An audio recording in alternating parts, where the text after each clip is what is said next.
हम थाना सिटी में मौजूद हैं, जहाँ पे जनाब DSP मलिक रियाज साहब जो DSP सलकर हैं, हम उनके पास आए हैं, उनको अप्रिशिएट करते हैं। माशाल्लाह वो हमारे जेलम सिटी में आए हैं, हम उनको वेलकम करते हैं और उनको हमने कुरान पाक गिफ्ट करना है और उम्मीद करते हैं कि जनाब वो हमारे जेलम के लिए अच्छा काम करेंगे।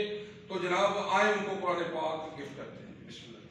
बिस्मिल्लाह जी, मेहरबानी जनाब डॉक्टर साहब जावा जी, बहुत शुक्रिया, आपने मुक़द्दस किताब अल्लाह पाक की जो कुरान पाक मुझे गिफ्ट किया, बहुत शुक्रिया आपका। और इंशाल्लाह अल्लाह पाक के फजल करम से हम जो है ना जान एक नीति से काम करेंगे और जो तरीके से दूर करेंगे। लोग जो परेशान हैं, जब जिनकी परेशानी क्राइम में झूठे पर्चे वगैरह हैं, उनकी मदद फरमाएंगे और बड़े दरवाजे जो जी माशाल्लाह जी देखिए जी, अल्लाह कुरान पाक में फरमाता है जिसने एक एक इंसान की जान बचाई है तो उसने पूरी इंसानियत की जान बचाई है। और माशाल्लाह ये पुलिस महकमा बहुत अच्छा काम करता है, हमें इनको अप्रिशिएट करना चाहिए और अच्छे को अच्छा कहना चाहिए।